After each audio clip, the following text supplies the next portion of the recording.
Welcome to the Literature Lounge, where writers and authors share their stories behind their stories. Hi, in today's episode, we have with us on Literature Lounge a very distinguished guest, Arvind Wable. Arvind is a seasoned leader with nearly 4 decades of experience in advertising and marketing, having served as CEO at FCB Ulka and FCB Singapore. He's also a life coach, a master practitioner in solution-focused coaching, and actively involved in various social and environmental initiatives, including his role as president on the board of trustees of WWF India. Arvind's multifaceted career and interests, including painting and wildlife photography, brings a unique perspective to his work. Today, we'll be diving quickly into his insightful book, Culture Eats Creativity for Lunch. Wow. The Ulka Way, where he shares the secrets behind a strong and positive organizational culture and its critical role in achieving long-term success. So stay tuned for a very engaging conversation with Arvind Wable. Welcome to today's episode, Arvind. Thank you. Lovely to be here. Thank you.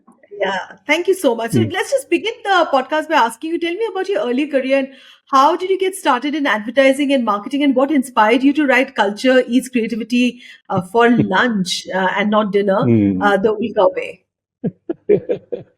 Okay. No, so, sometimes things are destined for you, and that's what happened to me. I was, after finishing college in Delhi at St. Stephen's, doing BA and then MA, and then I went to IIM Ahmedabad, and this was way back in 1975. And as it so happened, that year or those 2 years, the advertising course was being taught by those days one of the doyens of advertising. There were three of them. There was obviously Subhash Ghoshal, and there was Subrata Sen Gupta, and Mani Iyer, and all those people were there. So Subrata Sen Gupta used to teach us advertising. Now that sort of got that course to a different level because he came from the industry. He knew. So we were not just studying concepts in theory. We were studying what had happened and the case studies in advertising. So it was wonderful. So that was my first exposure to advertising, and which sort of got me interested. But then, like all guys at that stage of life, I felt that I needed to do sales, marketing, and maybe advertising in between. So I was very keen on a sales job. But as I said, destiny plays a role. And the first two jobs I was offered were the advertising jobs. So the first one, which was on day one of our recruitment, was Lintez. And at the IIM in those days, you were allowed to get only two offers. You had to say yes to your second offer. Because otherwise, people would collect a lot of offers, and so while I was actually waiting for a sales job, final interview from RHL, I got HTA, and one of the people, and I think we have someone in common, which is Ram Ray, came for the interview. And so that was my second job, and I said yes to Ram Ray in advertising. I was not unhappy about it because it was what I wanted to do. The heart was saying advertising, the mind was saying go and do sales and marketing. So I think the heart prevailed, and I've never regretted it. It was a wonderful decision, and I've loved every moment of it. Yeah, we are going to get down to talking about your book, but I'd love to hear from you your time, during those days of working with mentors, and they were all very, very, eccentric in their own way. Yes. And I think the world does not come across these sort of bosses that I think during my times also that I worked with, they really had your back and they really wanted to teach you, but they were also very quirky people. And that's sort of a culture. Of course, I'm not in advertising for very, very long, but I think you relate to what I'm trying to tell you. Tell me any such memory that you have of this. Okay, so very distinct memory, and which taught me a lot, was with Ram Ray. I was 3-4 months old into starting to work. I was a management trainee, and Ram handed over a new business pitch to me. And it was an account which is actually Ashok Leyland, which those days HTA and now JWT used to handle, but we had lost that business. So Ram wanted to get that business. He asked me to work on it. So I did a lot of work for the next 2, 3, 4 months, putting the whole presentation together. And then Ram Ray plonked it on me and said, Arvind, you will make this presentation. I just couldn't believe it. It was a major pitch. and asking a trainee to make that presentation. So he says, write the presentation. And so fantastic thing about Ram was that he, would sit in his room and he said, you got your presentation ready? I said, yes, sir. He said, got your slides ready? Yes, sir. He said, anyway, get a script and read from there. And he told me I need to start from good afternoon, ladies and gentlemen, to thank you. Now, the gap between good afternoon, ladies and gentlemen, and thank you was 1.5 hours because it was about 100 odd slides. Okay. The fascinating thing was he used to sit in his room to give me confidence, and I had to go through the entire presentation, speaking it out loud. And he would stop me any once in a while, say, no, that's not the way, change this to this. He made me do it 6 times. I still remember at the end of it, when the day of the presentation came, I was just so confident because Ram had prepared me to make that presentation. And I was 6 months old in the agency. And we won that pitch. So that's a memory of someone who teaches you, but gives you the confidence and the learning, saying you can do it. So that's That's just a so wonderful true. thing in a teacher. Yeah. It's a memory which is still in my mind, and there was just so much else that I learned from him. Like you said, he had these quirky habits. He used to handwrite every slide of a presentation used to make. And my job was to take it to the studio, to the dark room those days. It has to be exposed on those films and come back. So I have wonderful memories. I mean, obviously, I kept in touch with him all the way through when I was in Calcutta or when we used to meet here. And he would also always take me out for lunch to, whatever was that, Skylark or whatever that nice, lovely restaurant was. But yeah, it was a great experience, absolutely. Me too. I mean, you're taking me back actually to the times that till his last year, every Yes, time I went to Kolkata, he took me to Bengal Club for lunch along with his daughter. And we've yes, seen Rashi very, very young. So, yes, yeah, I mean, yes. Response and Ramre, and there are Yes. so many more other mentors I still that have a take, photograph he sent me of his daughter when she was born, because they had a kid late. And yeah, and yeah, one big thing was for me to move from calling him Mr. Ray to calling him Ram. That took yeah. me, I think, 15 years. So that's what it is. Yes, Yes, so yes, many yes, memories. So now yes, you've emphasized that the Ulka culture, Ulka Way was the yes, fuel behind FCB Ulka's sustained growth. Can you share very specific examples of yeah. how this culture directly impacted the business outcome? Because culture is something that, only off late these conversations are happening. And I remember that, we used to stay on in the office till late at night and it didn't matter. We used to eat together, complete a pitch. We did not Mm, care, whether we were getting paid extra for it or whether our mm. so that way of life I think has changed now, and in a good way probably, and also in a bad way. But I'd love to hear from you, what do you mean when you talk about the Ulka way? Okay, so one, I think most organizations focus on strategy, okay, which is a good thing. But successful organizations, or at least organizations which sustain growth over a period of time. There are lots of organizations which do well for 1, 2, 3, 4, 5 years for one reason or the other because they've got something brilliant, they've got a great product, they've got a great CEO or whatever. But if you want sustained growth, you need to get what I would call a sweet spot between leadership, culture, and strategy. Because to sustain growth, culture is the glue. You can have great leadership, great strategy, but if the organizational culture is not right, you will not be able to execute that strategy. Because it's people who execute strategies. It's people who either believe in that strategy, believe in the organization, believe in their bosses, collaborate with their peers, whether or the external environment. So, what people seem to be realizing more and more now, especially internationally, they have, and that over a period of time, if you do not have the right culture for your market, for your environment, and the right leadership, you need to get all of them in sync. And when that happens, growth happens. So, in the case of Ulka, the same thing happened. Okay, Ulka was a very old organization. A lot of us came maybe 25 years after it started in 1961. Most of us joined sometimes in the late, 80s or so, and it had gone through a phase. It was an organization which started as a great boutique organization with people like Bal and Munkur and Anne and Bal's brother Bhaskar, and they're wonderful talent which had left global agencies to form Ulka and done phenomenally well. And I've written about this in the group that this huge growth which that organization took place because it was an Indian agency with an Indian ethos, but and did brilliant work for Indian business houses. Okay, and so including the logos, because that's when India was opening up. A lot of the Indian industrialists and industry were moving to start their own companies. So whether it was the Singhanias or the Thapars or the Naslivadias or whatever, they were all clients of Ulka. And in many cases, the logos of these organizations were made by Ulka, whether it was Steel Authority of India or Punjab National Bank or the first ads for ITC, wonderful ads which were done, which showed there's a place called the Ridge in Delhi, which is really, I know. like hills which go across a lot of boulders and mountains.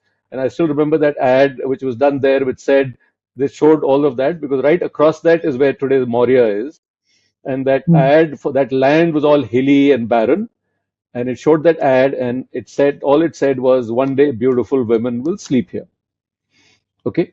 So it was beautiful work and they did very well. But then came a stage, I think sometimes success leads to a situation where organizations grow and what was the initial magic goes away because they've not changed the culture.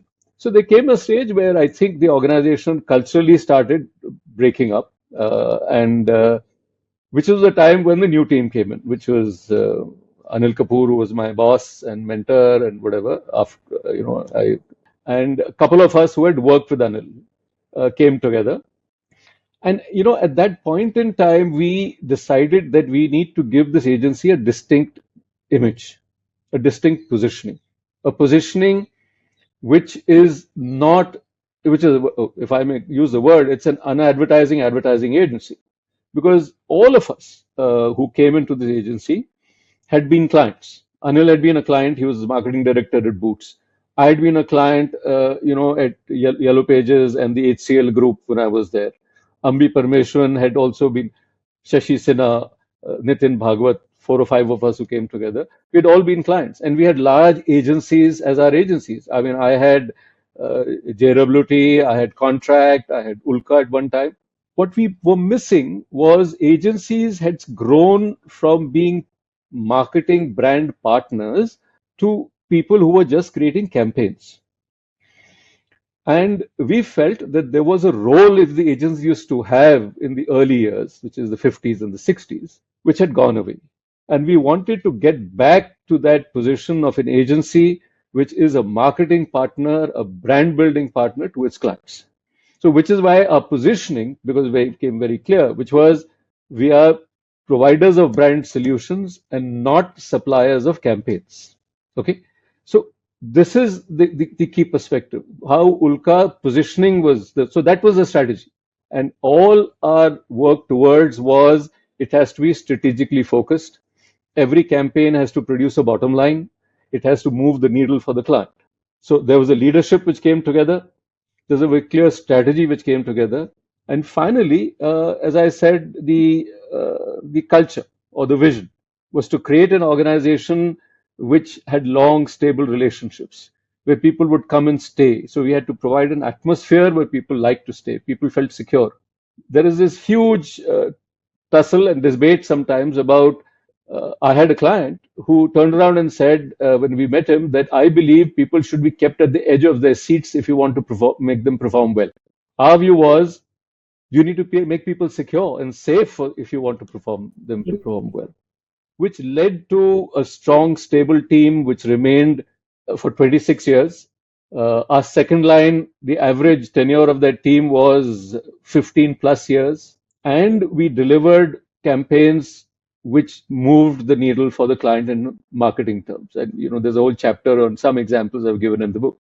So, and the final reason was that there were lots of agencies which had come and they were in the business of advertising, but they did not run advertising as a business, which is why They ran for a few years and then, for some reason or the other, financially couldn't support themselves and went out.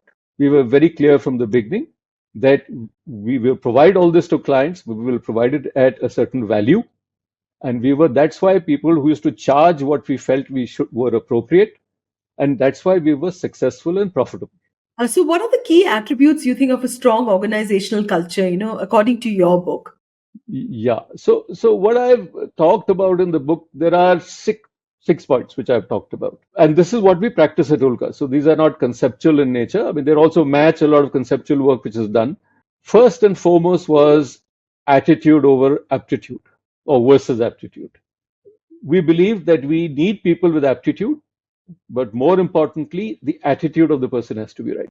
Now, how do Absolutely you bang on. Okay, so because there are lots of brilliant people, but when you run a team, and which is what we had decided, we were a team-based organization, that we needed people with the right attitude. And that attitude had to be, first and foremost, we said there needs to be believers rather than skeptics.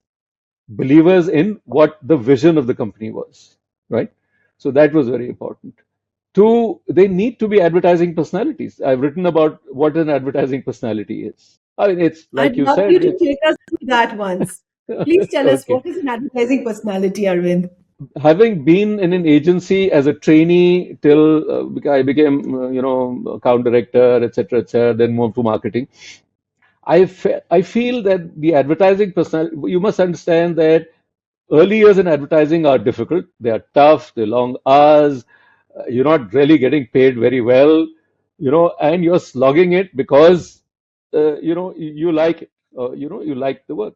So Love you need to it. like, you need to love it, absolutely, because we were talking earlier, there were your weekends, day, night, morning, and you have clients who can be extremely difficult, extremely demanding, and the whole process of creation, rejection, and recreation is a difficult task. You go with something to a client who you think is the most brilliant thing you've done, and the client bombs it and said, not good enough, come back with something new. The advertising personality has to take that in their stride. They have to take saying, it's all right, it's a part of my business. Maybe I have not understood the client's brief right, or I've not understood the client well enough, or maybe what I've done is not good enough. I need to go back. So there are lots of small things like this which make an advertising personality, I believe. So we used to look for that in the attitude part of it. We used to look for people who are team players. We used to look for people who are, I've called, and very critical, which is amicable versus officious. In an agency, it's why there are hierarchies. It's actually a class-sized society when you want to get work done. And if you've been early in the agencies, you'll know that if Exactly. you want to get your work out in time, you have to ensure that the copywriter is available to you and willing to give you your copy. The art director is there to make the artwork. And in the old days, you had to run from there to get an approval from the copy chief or the creative chief. Then you go to the studio, and the studio manager had to ensure that your work got done. Then the pastel artist Absolutely. used to be there. If you're not the person who relates to all these people and builds relationships with them, you can just forget about your work having, however brilliant you may be. Your work will not come out and Absolutely. not come out in time. So these are key things which I used to feel is what is attitude.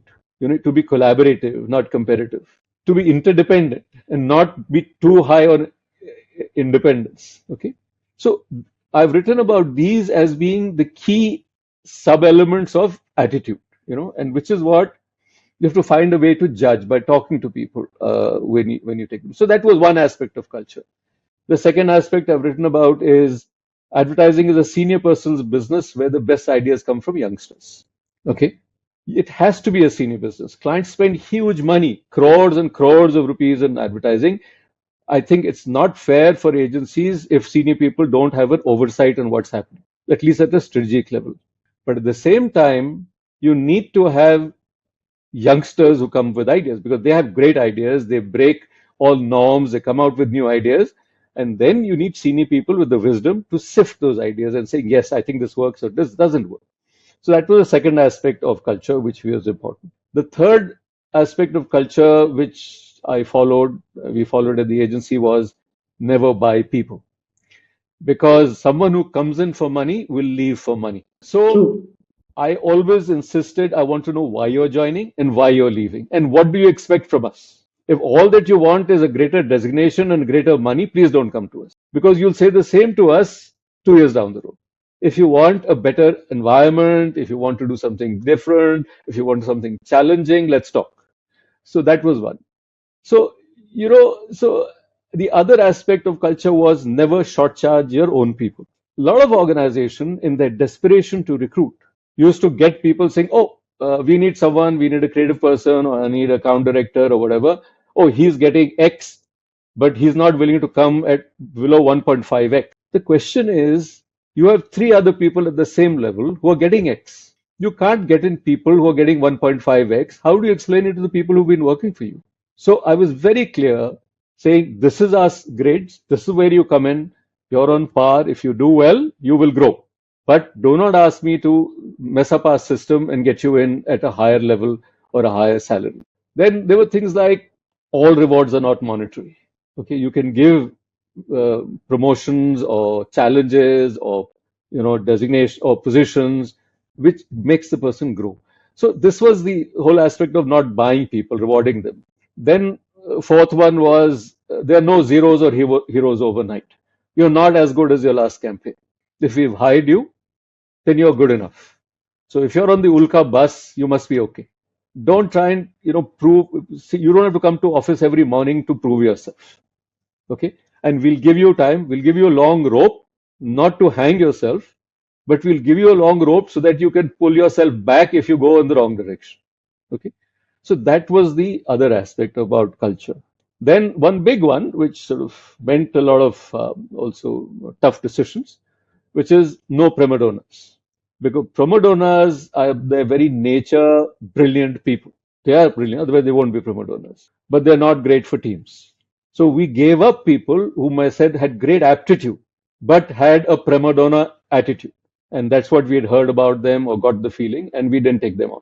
So we lost, I mean, we didn't take on brilliant creative people sometimes because we felt the team would have an issue. They would have an issue with the team. And finally, the sixth aspect of culture, which I've talked about, is what we call non evaluative. Don't evaluate the person day to day, evaluate the issue at hand. Don't make your juniors scapegoats when things go wrong. Absolutely, 100%. Seniors have to take because in a lot of companies, that's what happens. Someone down the line gets it on their neck when things go wrong. So you Yes. need seniors who are secure in themselves. Yeah. Okay, Yeah. and take the lead in the front. So these were the different attributes of culture which we inculcated and practiced and preached and practiced. What's more important, practice at Ulka. So long answer to your question, but that's I think the crux of the book actually, if you ask me. Fantastic. So, let's just talk about the role of leadership in today's time, where Hmm. people are all working very, very remotely. Yeah, And, so how does this, you can't foster a great, working culture, like in the sense that I'm still friends with my ex colleagues that I worked with 20 years back now, yeah, Arvind. Even now, if they come into Bangalore, they come and meet sure. me, we fix up for Yes. a drink, and we remember the old days and you chat about things. And but that thing will be missing the minute there is this new culture of working from home. Don't Yeah, you think so? yeah. So, so how do you think and where do you think this is going to go in the years ahead? Okay. So yeah, I understand that. Yeah, so it's a challenge. It's a challenge, but it's also a mindset. And even my mindset would have been the same thing. How do you build it? But imagine what happened in COVID. Had you ever imagined everyone, the world running online, all meetings happening online, negotiations happening online, clients' sales pitch happening online, pitches happening online, campaigns being approved online? So the world has changed because our mindsets have changed today. Okay. So I believe today the same things can work in that environment. The key aspects are very clear for this. One, you need to right from the beginning have a clear vision of what your culture is. You need to have a way to communicate that and reinforce it constantly in whatever way you can. And I'm sure today's social media with Zoom or a whole lot of other stuff like we are talking just now, a whole lot of ways to do it. So these elements of culture of clear enunciation of your culture, what it is, ideally at the beginning of when the person joins, okay, then reinforcing it as it goes along, sharing. The great thing about culture is anecdotes and stories. Nothing works like anecdotes and stories. All our old mythology and literature is based on anecdotes and stories. All of Buddhism is based on anecdotes and stories. The stories of a Buddha, which have great learning, and you remember. It's so easy to absorb it and remember. And I think so in an organization, they need to be shared. Wins need to be shared. Okay, people who are performing according to the cultural norms of the organizations need to be shared. So everyone knows what works here and what doesn't work here, what's encouraged in this place, what is not encouraged in this. Now, those things today, with availability of technology, availability of video conferencing, uh, obviously it'll be nice for people to meet. There's a physical aspect to it, and all organizations today are insisting that people at least come in once a week or twice a week or whatever. So, but you Yeah, can yeah. do a lot of this. You can do a lot of this to get the same values in as you did when everyone worked in office and met every day. So you know what? There's a lot of people who believe in this entire strong organizational culture that Hmm. sometimes can lead to groupthink. So a lot of our Yeah, listeners will not know what is the meaning of this. So did you ever encounter this issue at FCB and in Ulka, and how did you address it about? yeah, And tell yeah. us a little bit about groupthink. There are some organizations, and I'm talking generally about culture, not about FCB, and I'll talk about FCB Ulka separately. When in fact, if you see cultural models which are available, there are organizations which work in certain industries. Let's take a process organization. Okay, let's take an organization, say a fast food industry, where a process and a system has been established, and you are not expected to break it because the success of those organizations depends on the process being followed. A hamburger has to be made in that 3 minutes, and these are the three things you need to do to get it right. This is the way you talk to a customer. This is how you take an order. This is how you deliver an order, right? And it works. So that's a part of their culture. I'm not saying that's the only part of the culture, but that's a part of the culture. So groupthink in organizations can be a part, because I want to just act a little differently. That groupthink on certain issues is good, because sometimes there are classic examples of what you call a groupthink, saying the team has come to a decision. But there's a person who's a naysayer, constantly will go on saying, oh no, but I didn't think so. But I don't think we should have done this. Now, is that groupthink? And are you saying, no, no, you should listen to that person? You'll never get anywhere. So everyone needs to speak, everyone needs to give a point of view. But once the team decides, then you go with the team and put your best to get it done. I mean, it's like any game. I mean, you take football or cricket or whatever, each one starts doing his own thing, it will not work. Now Correct. let's come to Ulka. So we had a culture, and there's a chapter in which I've described the conceptual aspects of culture. What I think was, among all the literature I read, was what I call competing values framework. And I'm fortunate enough in the book to get a foreword, which is an absolute dream from one of the biggest gurus of organizational culture, Professor Kim Cameron. So at Ulka, what we did to get over this, so we were sensitive that this could happen. So one, while the vision was very clear, we also were very clear that people should be allowed to speak. Young people, that's why the concept of senior people's business, where best ideas come from youngsters. We used to insist in every group, in a creative meeting or a strategy meeting, that even within the organization, the young people present. Because the belief was that the young people will come with different ideas. They've not been coached saying, oh, you have to say this or do Yeah. this, Correct. right? So we used to, like in my case, what Ramre did for me was the teaching, and I took it forward when I started working. And there are people Mhm. who've written about it, how they were made to present for the first time to a client. There are people after reading the book have written to me saying, I remember you allowed me to present to the client when I was a junior most on the team, right? So these are the kind of things you need to do to be able to get out of groupthink. But yes, it does not mean each to its own. There is a team concept, there is a certain strategy, there is a certain way of working. You can debate, you can discuss, but once you decide this is the way to go forward, that's the way to go forward. Otherwise, there'll be anarchy and chaos. But again, I would say there are cultures in which that is encouraged, because their industries need that kind of a culture. And there are enough examples. I mean, if you see Apple at certain points in their career, in their life cycle, it was an organization like that. But then as they grew bigger, they changed to a somewhat different. So it's a combination of factors, and group thing is one way of putting it, but it's not got good connotations to it. But if I put it as teamwork, it becomes a more acceptable concept. So I More think it's more appropriate teamwork. way of saying. Yeah, yeah, that's right. So, what are the most memorable moments during your tenure as the CEO at FCB Ulka and FCB Singapore? Any memory that stays etched in your mind that you'd like to share? Oh, it's well, 26 years, so that's a long time. But okay, one, I think the memory which stays most in my mind is my first day at Ulka. Mhm.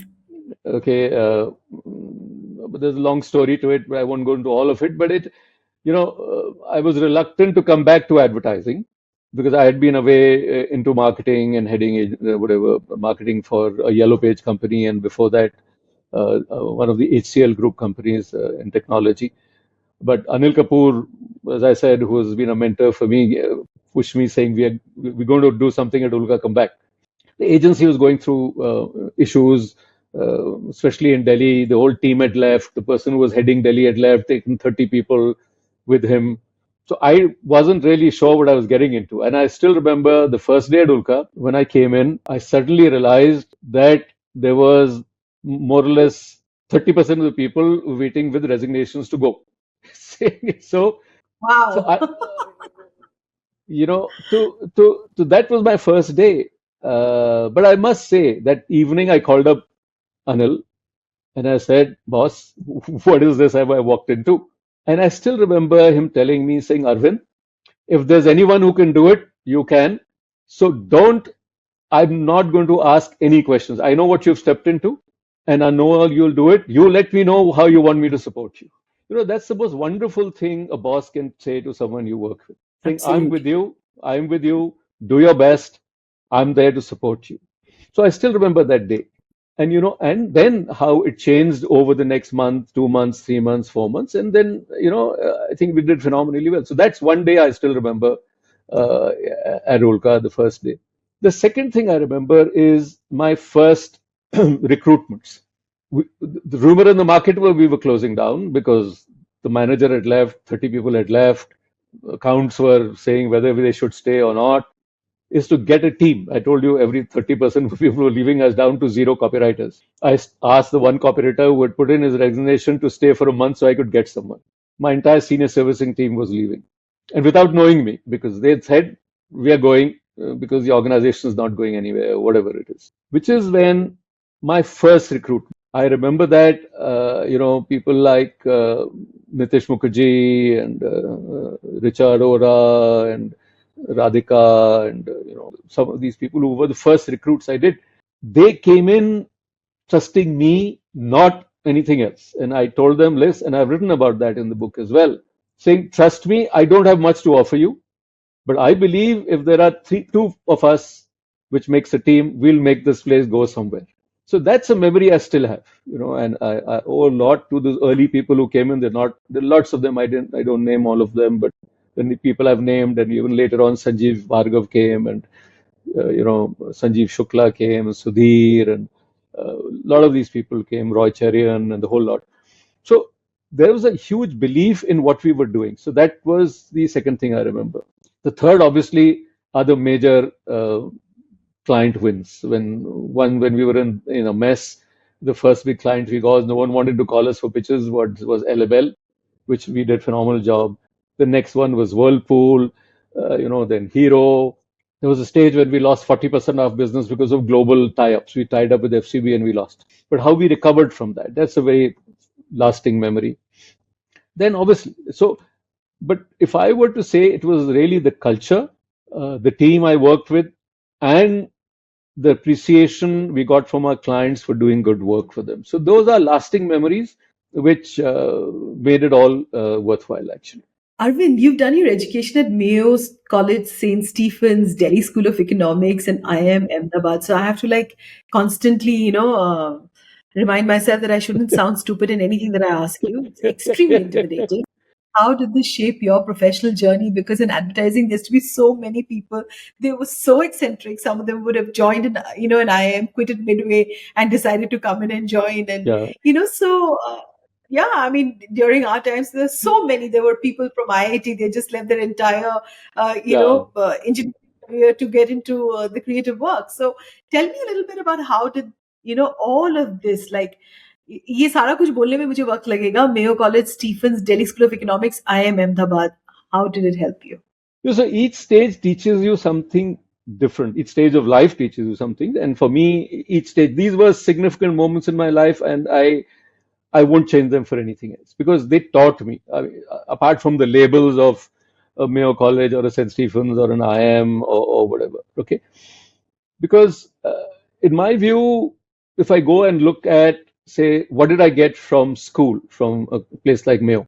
Okay, I would say two, three things. I would say comradeship. That's what public school teaches you when you're in a residential public school. Okay, it's comradeship. How the value systems which exist between you. Okay, which are very important, and how you support each other, how you trust each other. Next is leadership skills. I was fortunate to do well in school, and in school these things are of great importance. Whether you become a monitor or a house captain or a steam captain, they're all things, but they also teach you leadership. So, for instance, I was house captain. I was a swimming team captain. I went to the nationals for swimming when I was in Mayo. It teaches you a lot, and which taught me sportsmanship. It taught me leadership. So, I would say three things: comradeship, leadership, and sportsman spirit. Those were the three big things from my time at Mayo. Stephens was liberal values. Okay, they were very intrinsic part of that environment. But those were fascinating days. So it taught you a lot about this concept, which was those were the days of I don't know if you relate to it, but those were the days of Naxalbadi movement and a whole lot of stuff, and it was happening all over. I'm sure after Calcutta, but even in Delhi University those days. Yes, So they were absolutely. right. But you understood different perspectives. There was conversations. People used to talk. So the concept of liberal values was very, very strong in that environment, and which is what I learned from there. And the other thing I learned from them is, which was also at Mayo, but friendships, lifelong friendships, is what I got at St. Stephen's. And I am, well, I would say on a learning level would be analytical skills, the competitive spirit to do well and to compete, okay, which also added to the sportsman part of it, but the competitive spirit. And most importantly, great friends. And I met my wife, Nirja. We were batchmates at IIM Ahmedabad. So I owe a lot to IIM Ahmedabad. So these were, I think, over the years is what really these places, and I think all of this somewhere gets reflected in your work because you as a person ultimately gets reflected in the work you do or how you do, and certainly the culture you build or you're a part of or whatever. So I don't know if that answers your question. Oh, of course it does. And it takes me back into my own times. And I Yeah, so agree with you with all of these things. When I look back at my own self over the yeah, years, that people that you met with liberal views, they also help you recognize that you're less judgmental the older you yes, grow because you've seen so much as a younger yeah, person.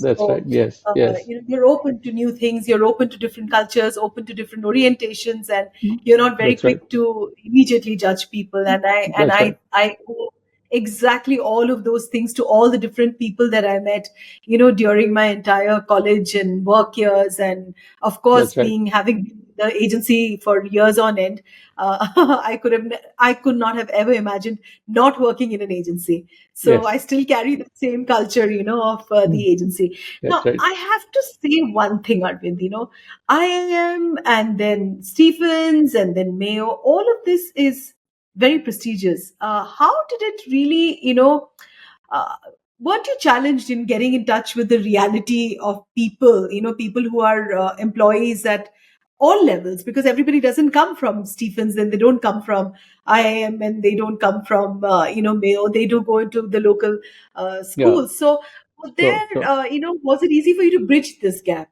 So, first and foremost, let me say your core actually as a person is built in the first 10 years of your life, which is the values you get at home, and Agree. essentially, I think being a middle class person, so that is my core. Okay. And well, I've sort of grown, and I mean, it's a whole different story about my dad, and he was a self-made person, etc., etc. But those values which you learn at that stage of life last you for a lifetime. Whether you can layer on them, but deep inside you are that. So that's one. And Absolutely. yeah, and that one. Two, I think, if you look at, and that's what there's a lot of debate between people who've been to these different public school, and each one believes theirs is the best. So do I.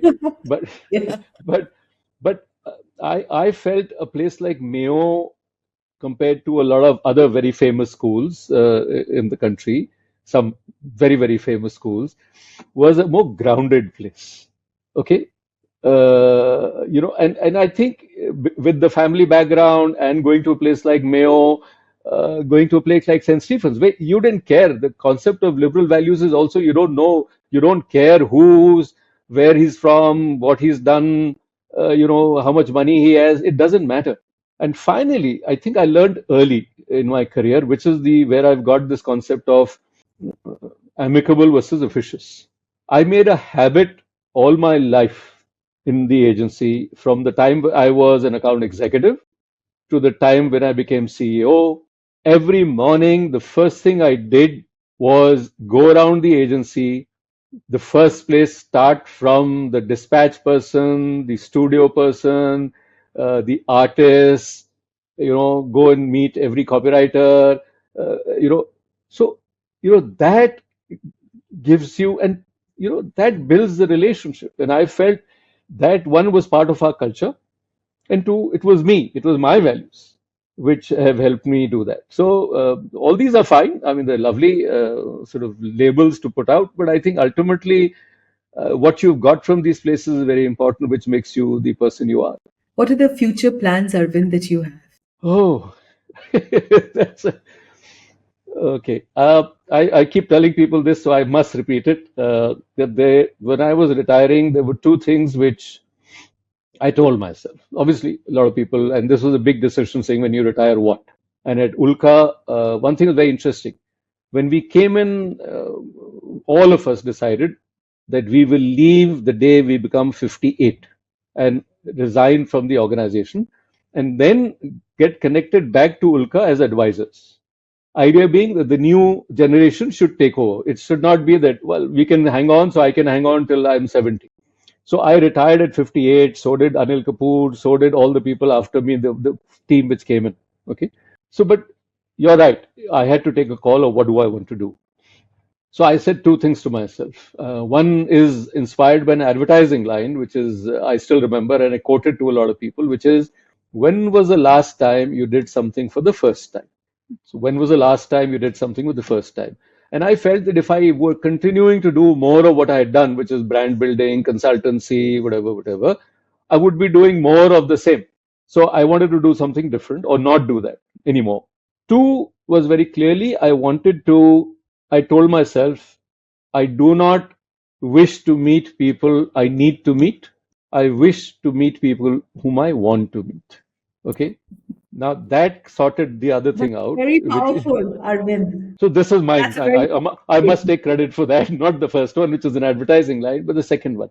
So I said, listen, being in a service business like advertising, I've always gone to meet people, clients, and got to me even the networking you do, etc. Finally, ultimately, it's to, there's business. I've done enough of it. By God's grace, we are financially okay. I'm not going to do work for money. I'm going to do something else. So I got into this whole social sector. I'm very involved, like you said, in WWF. I'm involved in a whole lot of other organizations, including a sanitation coalition, a whole lot of others. I do that. I enjoy that. I started reading. I was keen on ancient Indian history. So I started reading that. Uh, I travel, which I love. I took on photography, which I've never done. I've taken on painting, which I'd never done in my life before. and then spending time with my wife, my children, and most importantly, my granddaughters, who have a grudge on this book that I've referred to them but not given their name, so I will not be amiss again. So I want to say that it's a delight being having granddaughters like Amaya and Arya. They are two granddaughters; they're 10 and 7. So spending time with them.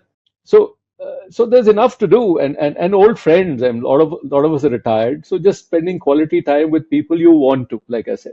Thank you so much, Arvind, for being on today's podcast. And just for all our listeners, once again, the book is called Culture Eats Creativity for Lunch, the Ulka Way. And this is Arvind Wable, and who's also a model and an author and is Oh, the oh, where have you got that from? I did my research. Yes.